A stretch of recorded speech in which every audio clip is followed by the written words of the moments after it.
Hi అండి. అందరికీ నమస్కారం. Welcome to my channel. ఈ వీడియోలో ఏపీ ప్రభుత్వ ఉద్యోగులకు మరియు పెన్షనర్లకు మార్చి నెలలో జమ అయ్యే ఫిబ్రవరి నెల జీతాలు, పెన్షన్లతో పాటు డిఏ అరియర్స్ అండి.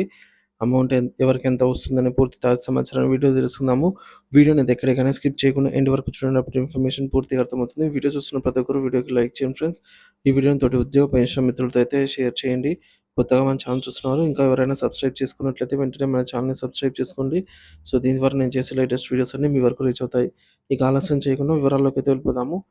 ఫ్రెండ్స్, ఇక విషయానికొచ్చినట్లయితే గత నెలలో కొన్ని అప్డేట్స్ కారణంగా సాలరీ బిల్స్ ప్రాసెస్ అనేది ఆలస్యమైంది. కానీ ఈ నెలలో అటువంటిదేం లేదు. ఉద్యోగం సంబంధించి ఎర్న్డ్ లీవ్స్ మరియు అడిషనల్ ఇంక్రిమెంట్స్ డీటెయిల్స్ అన్నీ కూడా హార్డ్ కాపీలో సమర్పించడం జరిగిందనమాట. సో, ఈ విధంగా డీడీఓలు ఉద్యోగ పెన్షన్‌ల యొక్క జీతాలు, పెన్షన్ బిల్లు, సీఎఫ్ఎంఎస్ హెల్ప్ పేలో నందైతే సమర్పించడం జరిగింది. వాటిని ఎస్‌టీఓ గారు అప్రూవల్ కూడా చేశారనమాట. ఆల్‌మోస్ట్ బిల్లులన్నీ కూడా అప్రూవల్ స్టేజ్‌లోనే ఉన్నాయి. మరి ఆర్థిక శాఖతో సీఎం ముఖ్యమంత్రి నారా చంద్రబాబు నాయుడు గారు నిర్వహించిన సమీక్షలో ఏదైతే ఒకటో తేదీన రాష్ట్ర ఆర్థిక పరిస్థితి ఎలా ఉన్నా సరే ఒకటో తేదీన ఖచ్చితంగా ఉద్యోగులకు సంబంధించిన జీతాలు, పెన్షన్‌లు జమ చేయాల్సిందే అని చెప్పి ముఖ్యమంత్రి ఆర్థిక శాఖతో ట్రెజరీ అండ్ అకౌంట్ డిపార్ట్‌మెంట్ వారికైతే ఆదేశాలు జారీ చేశారనమాట. మరి చూడాలి, మార్చి 1న జీతాలు జమ అవుతాయా లేదా అనేది మనకు ముందు ముందు తెలియాల్సినటువంటి విషయం అనమాట. బిల్లుల కదలికను బట్టి ఎప్పటికప్పుడు తాజా సమాచారాన్ని అయితే అందిస్తూనే ఉంటాను. ఇకపోతే ఉద్యోగులు మరియు పెన్షన్‌లకి ఇద్దరికి కూడా జీతాలు, పెన్షన్‌ల పే స్లిప్స్ డౌన్‌లోడ్ అవుతున్నాయండి. ఈ విధంగా నిధి అని గూగుల్ క్రోమ్‌లో టైప్ చేసి లాగిన్ పేజ్‌లో మనము సీఎఫ్ఎంఎస్ ఐడీ, పాస్వర్డ్ ఎంటర్ చేసి ఎంప్లాయీ పే స్లిప్స్ అయితే ఉంటాయన్నమాట. ఆప్షన్ మీద క్లిక్ చేసిన తర్వాత మనకు రీసెంట్ పే స్లిప్స్‌లో మనకు ఫిబ్రవరి పే స్లిప్ అయితే అందుబాటులో ఉంటుంది. ఉద్యోగులకు మరియు పెన్షన్‌లకి ఇద్దరికి కూడా పే స్లిప్స్ అయితే అందుబాటులో ఉన్నాయి. ఇక్కడ ఇది ఉద్యోగిది, ఇది మరియు పెన్షనర్‌ది పే స్లిప్ అండి. ఇక్కడ మనము కొన్ని పే స్లిప్‌లో అప్డేట్స్ అయితే కొన్ని తెలుసుకోవాల్సి ఉందండి. ఏపీ పెన్షనర్లు పే స్లిప్‌లో ఇంకా అప్డేట్ చేయవలసిన అంశాలు. సో, పే స్లిప్స్ జనరేట్ అయ్యాయి. వెంటనే డౌన్‌లోడ్ చేసుకొని వాటిలో మీ యొక్క స్పౌస్ యొక్క నేము, పుట్టిన తేదీ, మీ డీటెయిల్స్ సరిగ్గా ఉన్నాయా లేదా? అలాగే అదే విధంగా వయసు 70 సంవత్సరాలు దాటిన వారికి ఇక్కడ additional quantum of pension AQP వర్తిస్తుందనమాట. అది కలిసిందా లేదా? ఆల్రెడీ ఏక్యూపీ తీసుకుంటున్న వారైతే ఏక్యూపీ అలాగే ఉందా? లేక తగ్గిందా? ఏక్యూపీకి డీఆర్ లెక్క కట్టారా లేదా?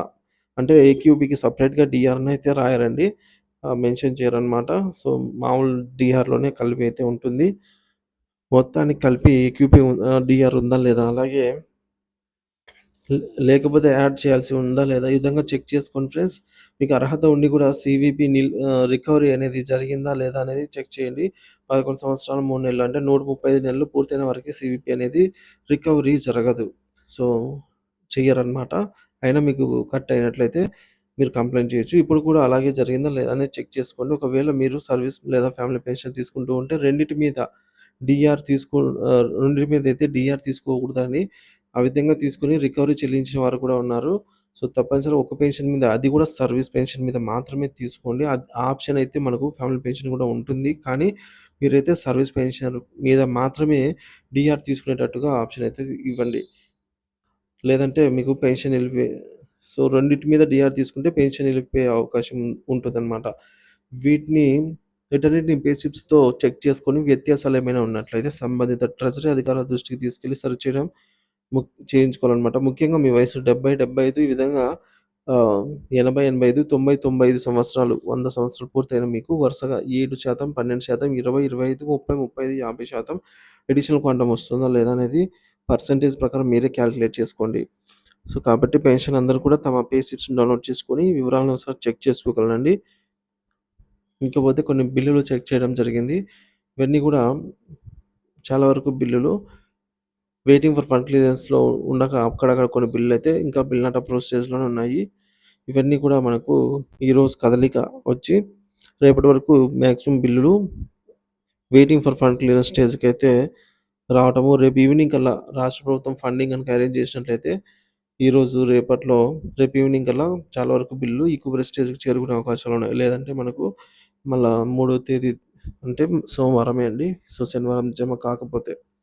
ఇక ఎస్టీఓ గారి పరిధిలో తిరుపతి, మార్కాపురం, ఒంగోలు, గుంటూరు, మదనపల్లి, రాజమహేంద్రవరం, సత్తెనపల్లి, నెల్లూరు, మచిలీపట్నం, కైకలూరు, కర్నూలు, అద్దంకి, కడప, తెనాలి, బొబ్బిలి అప్రూవల్ అయినటువంటి వివరాలు.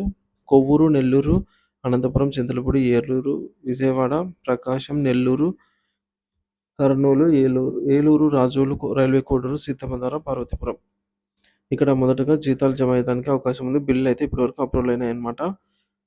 సో, ప్రభుత్వము 1 తేదీనే జీతాలు జమ చేయాలని ముఖ్యమంత్రి నారా చంద్రబాబు నాయుడు గారు ట్రెజరీ అండ్ అకౌంట్ డిపార్ట్‌మెంట్ వారికైతే ఆదేశాలు జారీ చేశారు. మరి ట్రెజరీస్ అండ్ అకౌంట్ డిపార్ట్‌మెంటు వెంటనే స్పందించి ఈ నెల నుంచి 1 తేదీనే జమ చేస్తుందా లేదా అనేదైతే తెలియాల్సి ఉందండి. చాలామంది ఉద్యోగుల పెన్షన్‌లు అయితేనేమి, ఉద్యోగులైతేనేమి వీరంతా కూడా మేము ఈఎంఐ కట్టుకోవాలి. 1 తేదీన ఈఎంఐ డబ్బులు కట్ అవుతుంది. ఖచ్చితంగా మా దగ్గర డబ్బులు ఉండాల్సిందే కదా! అనైతే అంటున్నారు. అలాగే పెన్షనర్స్ మేము మెడికల్ చెకప్స్ చేయించుకోవాలి. మెడిసిన్ తీసుకోవాలి. మెడిసిన్స్ అయిపోయింది. ఈ విధంగా మాకు డబ్బులు అవసరం ఉందనైతే అంటున్నారు. సో, మొదటగా పెన్షనర్స్‌కి ప్రయారిటీగా పెన్షన్స్ జమ చేస్తూ జీతాలు కూడా ఏ విధంగా అయితే జమ చేసుకుంటూ రావాలనైతే ఉద్యోగ పెన్షన్‌లు కోరుతున్నారు.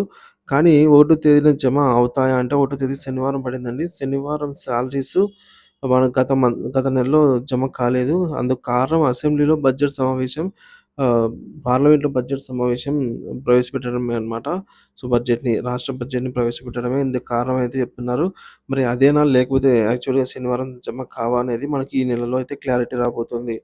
సో, ఒకవేళ శనివారం గానీ, సోమవారం గానీ జీతాలు జమైనట్లయితే ముందుగా మనకు పోలీస్ డిపార్ట్‌మెంట్, రెవెన్యూ డిపార్ట్‌మెంట్, న్యాయశాఖ, గ్రామ సచివాలయ ఎంప్లాయీస్, హెల్త్ డిపార్ట్‌మెంట్ వారికి, విద్యాశాఖ, పంచాయతీరాజ్ డిపార్ట్‌మెంట్ వారికి మొదటగా జీతాలైతే జమ కానున్నాయి.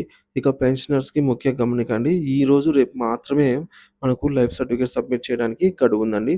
లేదంటే మన పెన్షన్ అయితే కోల్పోయే అవకాశం ఉంటుందనమాట. కాబట్టి చాలామంది దాదాపుగా 98, 99% అందరూ సబ్మిట్ చేశారు. ఇక మిగతా రిమైనింగ్ ఇంకా అక్కడొకరు ఉన్నారనమాట. ఈరోజు రేపటి లోపల పూర్తి చేయండి. లేకపోతే పెన్షన్ నిలిపివేయబడుతుంది. లేకపోతే మీరు మాన్యువల్‌గా సమర్పించాల్సి ఉంటుందనమాట. అది కూడా చేయకపోతే పెన్షన్ నిలిపివేయబడుతుంది. సో, మీరు ట్రెజరీకెళ్ళి వాళ్ళు తర్వాత రమ్మని చెప్పి టైం అయిపోయినంత వరకు ఎందుకు ఉన్నారు మీరు అని అడిగి ఎక్స్‌ప్లనేషన్ చెప్పుకొని ఇవన్నీ వీటన్నిటికంటే మనము ఈరోజు రేపట్లో పూర్తి స్థాయిలో అయితే మనము లైఫ్ సర్టిఫికేట్ సబ్మిట్ చేయడం ముఖ్యమనమాట. సో, లైఫ్ సర్టిఫికేట్ ఇదివరకే సబ్మిట్ చేసిన వారు ఈ విధంగా మొత్తం డీటెయిల్స్ అయితే ఒకసారి చెక్ చేసుకోండి. చివర్లో మీ పేరు, photo, Aadhaar card, number, date of birth, mobile number అన్నీ చెక్ చేసిన తర్వాత చివర్లో డిస్క్లైమర్‌లో మన యొక్క ట్రెజరీ నేమ్ ఉందా లేదా అనేది మాత్రం కంపల్సరీగా చెక్ చేయండి. ట్రెజరీ నేమ్ ఉన్నట్లయితేనే ఆ ట్రెజరీతో ఈ లైఫ్ సర్టిఫికేట్ యాక్సెప్ట్ చేసుకున్నట్లనమాట. సబ్మిట్ చేసినట్టు వారికి రిసీవ్ అయినట్టు. ఇకపోతే డిఆర్ విషయానికొచ్చినట్లయితే గతంలో జియో నంబర్ 28 ప్రకారంగా ఆహ్, దీనికి సంబంధించినటువంటి అరియర్స్ ఏవైతే ఉన్నాయో 3 ఇన్‌స్టాల్‌మెంట్‌లో అంటే ఫిబ్రవరి 2025లో థర్డ్ ఇన్‌స్టాల్‌మెంట్ అలాగే జియో నంబర్ 30 ప్రకారంగా థర్డ్ ఇన్‌స్టాల్‌మెంట్ మార్చి 2025లో చెల్లించాల్సి ఉందన్నమాట. ఇక్కడ చూసుకోవచ్చు జియో నంబర్ 28 ప్రకారంగా 15 నెలలు, తర్వాత 30 ప్రకారంగా 12 నెలలు. 3 సమాన వాయిదాల్లో అయితే 3 ఇన్‌స్టాల్‌మెంట్స్‌లో చెల్లించాల్సి ఉంది. సో, థర్డ్ ఇన్‌స్టాల్‌మెంట్ ఇక్కడ ఫిబ్రవరి, ఇక్కడొచ్చేసి మార్చ్‌లో చెల్లించాల్సి ఉందన్నమాట. ఈ రెండిటికి సంబంధించి అరియర్స్.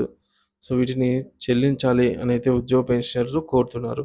ప్రభుత్వం వీటికి ఇంతవరకు పే స్లిప్‌లో అయితే ఎటువంటి డియర్‌నెస్ రిలీఫ్ గానీ, డియర్‌నెస్ అలవెన్స్ గానీ, అరియర్స్ జమ చేస్తున్నట్టు ఎక్కడ పే స్లిప్‌లో అయితే కనిపించలేదన్నమాట. మరి ఈ బకాయిలనైనా అంటే కూటమి ప్రభుత్వం అధికారంలోకొచ్చిన తర్వాత బకాయిలు కాబట్టి వీటిని ఆహ్, త్వరితగతిన అంటే వితిన్ 1 వీక్‌లో చెల్లించాలని అయితే కోరుతున్నారు. వీటికి కనుక ప్రభుత్వము బిల్లులు పెట్టుకునేదానికి ఆప్షన్ ఇచ్చినట్లయితే ఒక్కొక్కరికి వారి బేసిక్‌ని బట్టి 20,000 సాలరీ బేసిక్ ఉన్న వారికి సాలరీ కావచ్చు, పెన్షన్ కావచ్చు రూ. 6,552 రావటం జరుగుతుంది. అదేవిధంగా 30,000 ఉన్న వారికి 9,800, 40,000 ఉన్న వారికి 13,200, 50,000 ఉన్న వారికి రూ. 16,380 ఈ విధంగా రావటం జరుగుతుందనమాట. సో, మరి గౌరవనీయులైనటువంటి ముఖ్యమంత్రి వర్యులు నారా చంద్రబాబు నాయుడు గారి ఆదేశాల మేరకు ట్రెజరీ అండ్ అకౌంట్స్ డిపార్ట్‌మెంట్ ఈ నెల 1 తేదీనే శనివారం అయినప్పటికీ జీతాలు, పెన్షన్‌లు జమ చేస్తుందా? చేయదా? అనేది మీ అభిప్రాయాన్ని కామెంట్ ద్వారా తెలియజేయండి. అలాగే ఈ డిఆర్ అరియర్ అమౌంట్ కూడా ప్రభుత్వము చెల్లిస్తుందా? లేదా? అనే మీ యొక్క అంచనా ఏదైతే ఉందో కామెంట్ ద్వారా తెలియజేయండి ఫ్రెండ్స్. చాలామంది రాదనైతే కామెంట్ చేస్తారు ఎక్స్‌పెక్ట్ చేసిందే. సో, ప్రభుత్వం వీటిని ఎట్లా తిరిగి అనౌన్స్‌మెంట్ చేయాలనైతే ఉద్యోగ పెన్షనర్లు కోరుతున్నారు. లేదంటే ఉద్యమం మరింత ఉధృతరం చేస్తామని కూడా చెప్తూ ఉన్నారు. ఈ విధంగా బకాయిల రూపంలో చూసుకున్నట్లయితే ఒక్కొక్క ఉద్యోగికి అరియర్ అమౌంట్‌లోనే ఆహ్, ఈ విధంగా 6,000 నుంచి 50,000, 60,000 వరకు కూడా రావాల్సిందనమాట. వారి వారి బేసిక్‌ని బట్టి. సో, ప్రభుత్వం త్వరితగతిన వీటన్నిటిని కూడా చెల్లిస్తుందనైతే ఆశిద్దాం ఫ్రెండ్స్. వీడియో నచ్చినట్లయితే లైక్ చేయండి, షేర్ చేయండి. ఏదైనప్పటికి కూడా ఫిబ్రవరి నెల జీతాలు, పెన్షన్‌లు పూర్తి స్థాయిలో జమ అయ్యే వరకు ఎప్పటికప్పుడు తాజా సమాచారం మన ఛానల్ ద్వారా అందిస్తూనే ఉంటాను. మన ఛానల్ సబ్స్క్రైబ్ చేసుకొని అప్డేట్స్ అయితే ఫాలో అవుతుండండి. Thank you for watching this video.